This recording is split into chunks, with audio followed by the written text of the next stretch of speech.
Hey all, Tony Bing here, hello and welcome back to the channel. Now today, courtesy of msf.gg, we will be having a look at the kits for Green Goblin and Carnage. They're certainly interesting. One of them is exceptionally powerful. The other one, like his design, I would say is a little bit underwhelming. Now what we'll do after we've looked at their kits as well is we'll actually look at the Spider-Verse synergies and see how they all tie together and see if you've actually got some flexibility in regards to using them, or if you're locked in like Brotherhood or Shield. Now the first character we'll look at anyway will be one I was probably looking forward to the most. This is Green Goblin. Before we do actually look at the skills here, and the skills are actually all the tooltips maxed out, so it's level 7 for the active skills and level 5 for the passive, but before we look at them I've had a quick look at his stats to get an idea of them. So his health will top out in the region of 94,000, probably makes him round about a B and a high C, so that's fairly decent there because he is a blaster class. You then have his damage, which is 8,000, which is certainly on the higher side there. Armour, focus and resistance are all really high as well. The one part of his kit that does pull him down quite a bit is his speed. It's way down at 88, so that actually puts him in the bottom 25% in regards to characters. We've got a lot of characters in the game and a lot of slow ones, so he's certainly going to take a while to get going. Now looking at the kit anyway, we've got the basic first, which is Goblin Strike. So with this maxed out, you're attacking primary target for 330% damage, and then a 25% chance to attack adjacent targets for 260% damage. Nice damage on the primary attack. That chance to hit adjacent targets really slow, 1 in 4, next to useless to be honest having it as low as that. We then have the special, so this is Burning Rage. It's 4 turns to charge and comes fully charged, so for that reason you will be using this on the first turn. So with this you attack a random target with stealth for 450% damage, which is a fair amount alongside his base damage. If no targets have stealth, you attack primary target instead and you deal 50% additional damage for positive effect on the target. Now the reason that Green Goblin is more than likely slow is that he's been built to be a counter to Shield, so we have another set of characters that are designed to counter the characters that so many spent so long actually farming. So it would be Shield Optive specifically. What they'll do is you attack a target, they'll have low health, and then they'll apply the stealth, and they'll also apply a ton of regen as well. I think it's maybe something like 3 stacks, so that would mean in total you could be looking at doing 600% damage on that target whose health will already be low, and that's the reason that Optive has targeted them to try and pull them back up. So you could burn down Nick Fury as much as you can, and then he's got the stealth and the regen, and then you could use Green Goblin to basically take him out there. Now the next skill is the ultimate, so you can use this on the second turn. It's Fire and Brimstone. With this you attack primary target for 290% damage, and you attack 3 to 4 random targets for 290% damage. So a pretty normal skill there, to be honest. Nothing really stands out with it at all. When we look at the passive, this is really quite powerful, and it's probably the only real reason I would see to use Green Goblin outside of going up against a Shield team and a Spider-Verse team. So it's called Cauterize. So with this, on any Spider-Verse ally's turn, and we have 4 other characters at the moment, it would be Spidey, Miles, eventually Carnage, and also Venom as well. But on their turn, you choose 2 random enemies, and if they have a positive effect, you remove 1. So if you run with a full team, that means when you go through a full rotation, then you'll actually be removing up to 10 effects. Now it's not clear if this will work the way that Yondu's will. Actually, looking at the writing, I think it may actually work that way. The way Yondu's works is that, let's just say you've got 2 characters and only one has a buff, you could actually try and steal the buff from a character that doesn't have it, meaning the turn could be wasted. So I think from the looks of the tooltip, the Green Goblin's passive may be set up that way. It is really quite powerful, so that honestly sounds fair enough as a way to balance it out. Now the final part of this kit we look at, this is designed around Shield again. So on spawn, apply defense down to the enemy with the most resistance. If you go up against a Shield team, the character with the most resistance will be Shield Security. I double checked that via msf.gg. If that enemy is Shield, and of course they will be if you're going up against Shield Security, then you apply defense down for 2 turns and the attack cannot be resisted.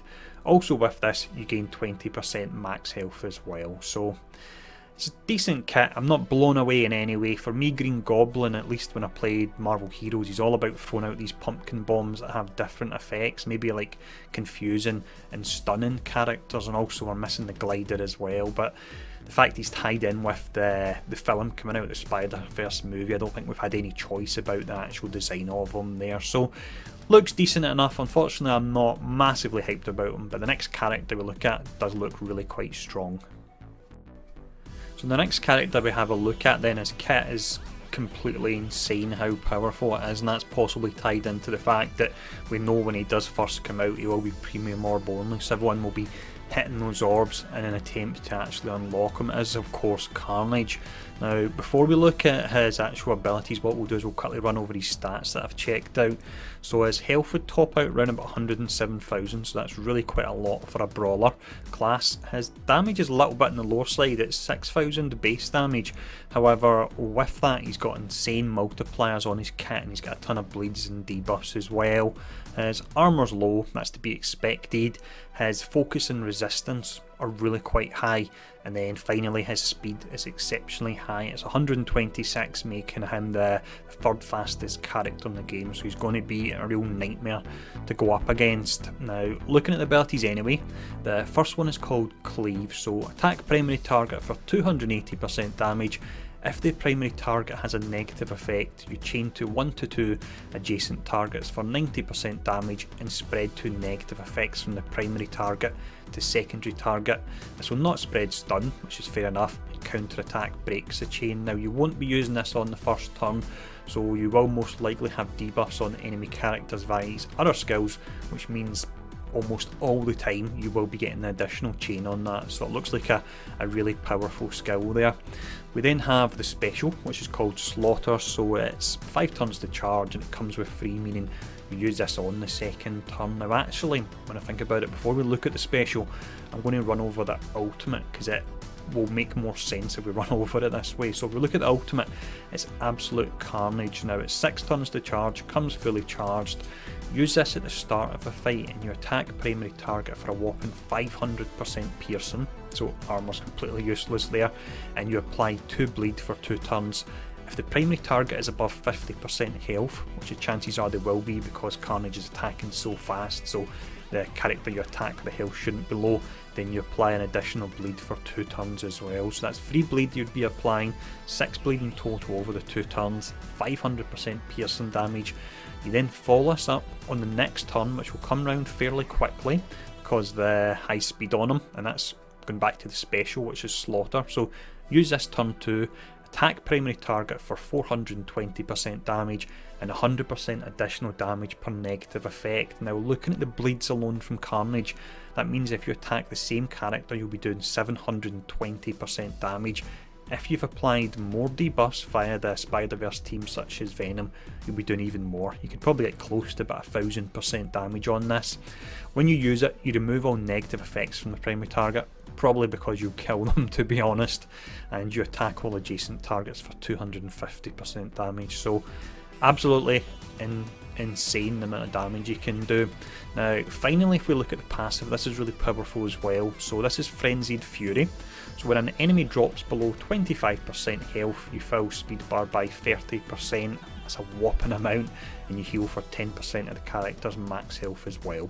So he does look absolutely insane and massively overpowered. Would be massively excited myself if it wasn't for the fact he's going to be locked behind these premium orbs, and if you know me and my channel, you know I have exceptionally bad luck when it comes to rolls. Still didn't get Sabertooth after opening about 100 orbs or something like that. So really strong character. Hopefully it won't be too long after they bring him out in premium orbs that we get the chance to actually farm him properly as well. But to finish up now, what we'll do is we'll have a quick look at the specific Spider-Verse synergies and see if we have a bit of flexibility in regards to how you can build them. When we look at the 5 different Spider-Verse characters, and just to confirm once more, it is of course Spider-Man, Miles Morales, Venom, Carnage and also Green Goblin. There's a lot of synergy in their kit in regards to skills they can use, but this synergy can actually work on other characters as well. It's not built around specifically the Spider-Verse tag, and I do like that because you don't want to be forced into using a certain team. Now if you look at the specific Spider-Verse synergies that again would limit the team you can use, there's not that many, and for me that's a good thing. So firstly you've got Venom.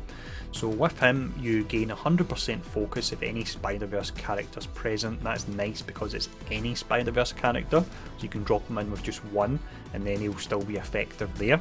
When we look at Green Goblin, he really relies more on running with a full Spider-Verse team to make the most of them.